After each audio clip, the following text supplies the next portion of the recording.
Hello, welcome to my YouTube channel. Today I am going to discuss about the feature selection using wrapper method. So let's understand what is the main idea behind the wrapper method. I have some features x1, x2, x3, x4 and this is your output variable. So what we used to do in wrapper method, we select any feature. I select x1 and x2. Okay, and with the output variable I train our machine learning model and I evaluate our model performance with the help of performance metrics. If it is a classification, we use accuracy, precision, recall, F1 and different matrices. And if it is a regression problem, we use mean squared error, mean absolute percentage error, R squared, resisted R squared, different matrices we use. So this is a classification problem. My performance is 20%.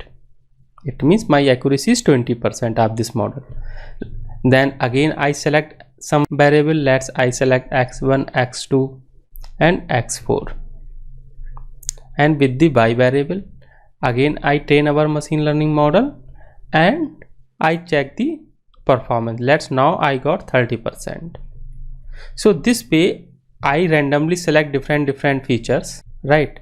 And those features, by using those features I train our machine learning model and then evaluate our machine learning model performance. So which feature combination, it could be 1, it could be 2, it could be 3 features, it could be 4 features, it could be any feature. So the combination of those features which provide me the best performance, we use those combinations of the features and the remaining features we remove in our model training.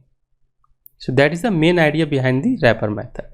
Now question comes, as I told you, random selection, but we don't used to do random selection. There is one process we used to follow that. By using that process we can divide the wrapper method into the 3 categories: forward selection, backward selection and exhaustive feature selection. So let's understand what is the forward selection.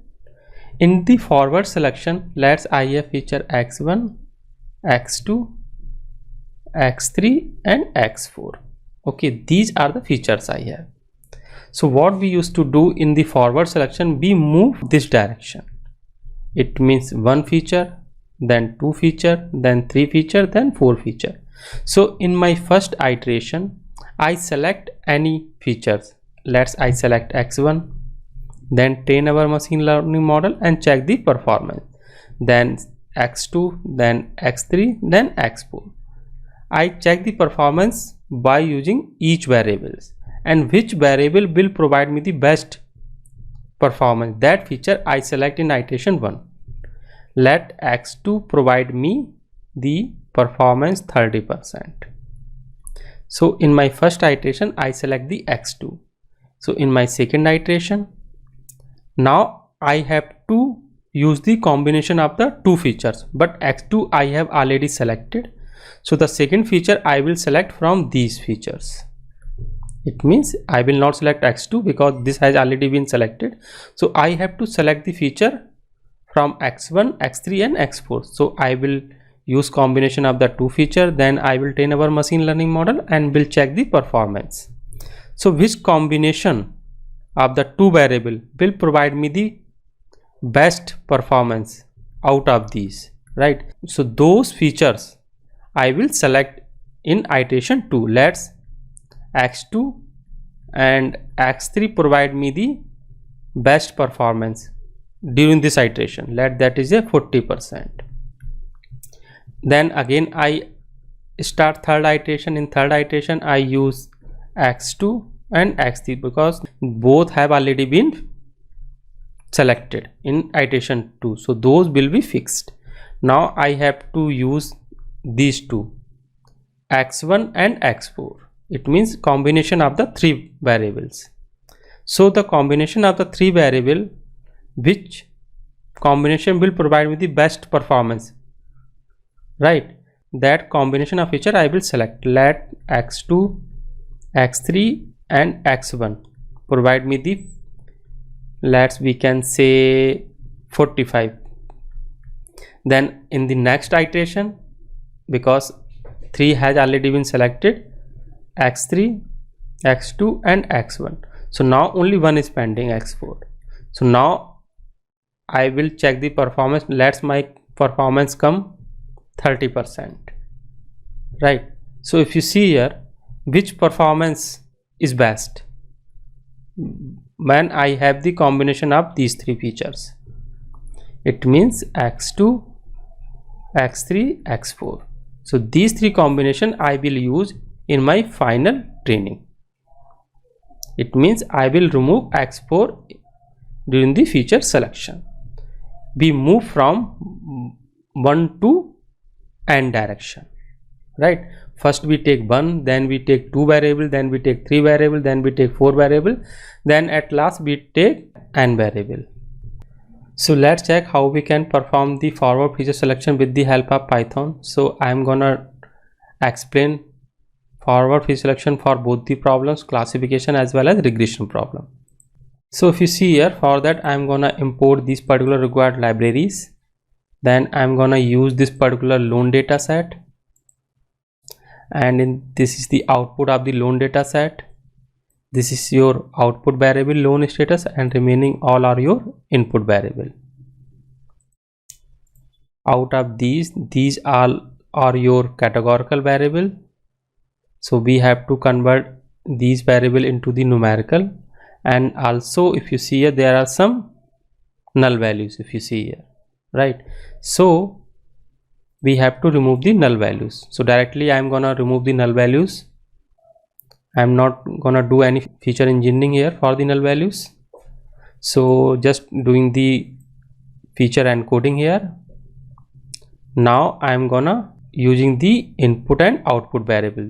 X is your input variable and Y is your output variable. Output variable is your loan status and input variable is your all the variables. Now this is the shape of the input and output variable.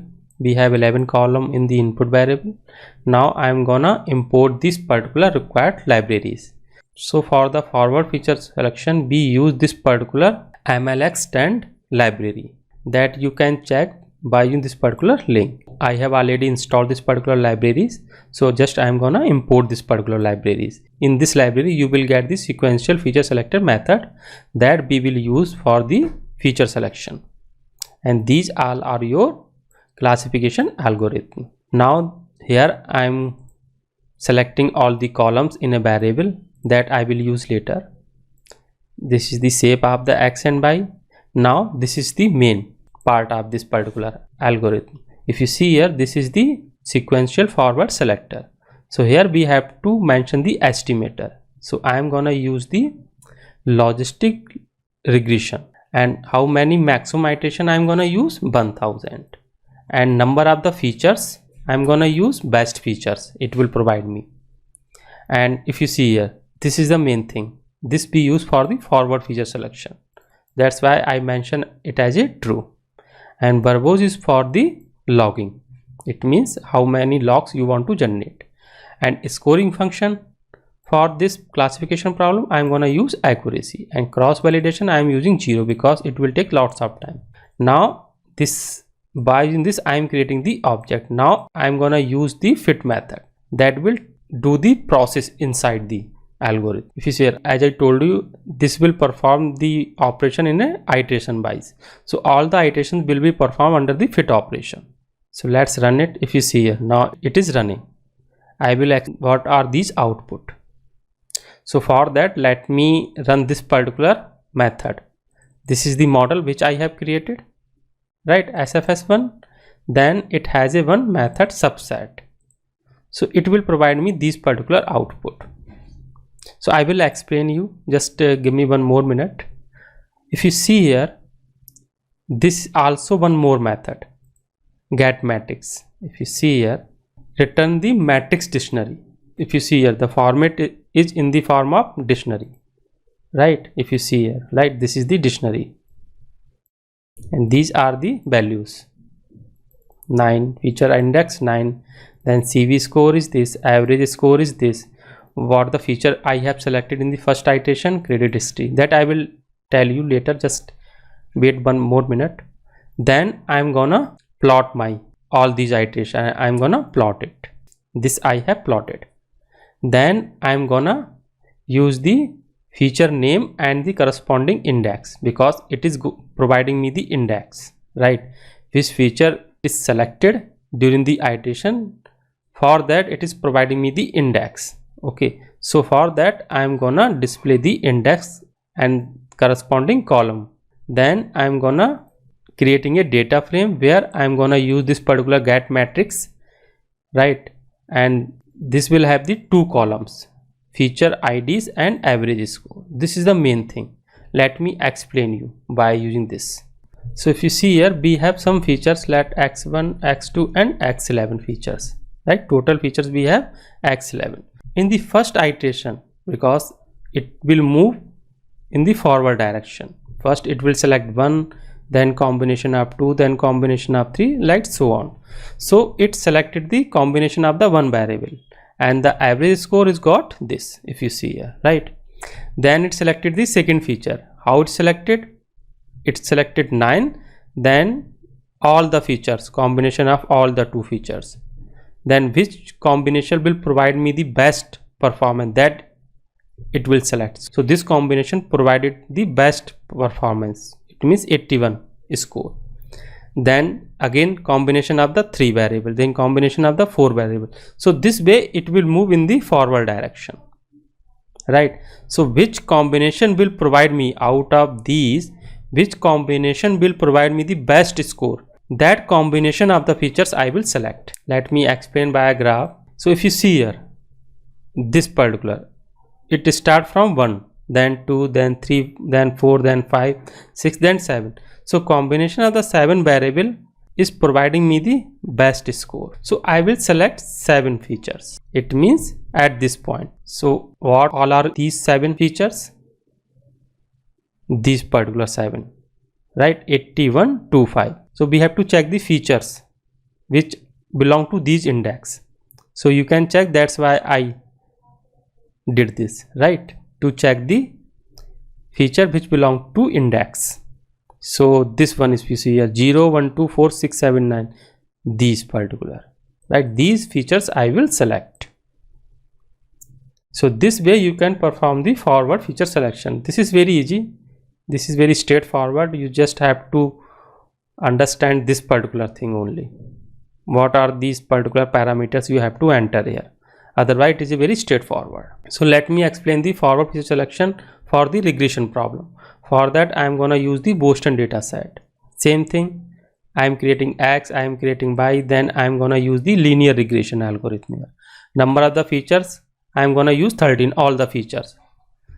Then forward, true, right? Scoring method, I am gonna use the mean squared error. Same thing, get matrix I am gonna display here. Then your features name, right? So this way same thing I am gonna doing here.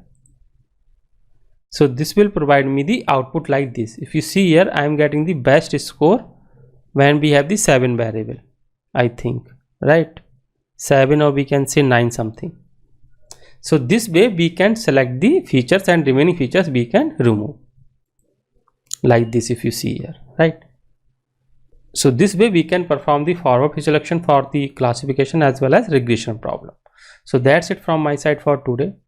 I hope you will like this video. If you will like, please share with your friends and colleagues and subscribe my channel.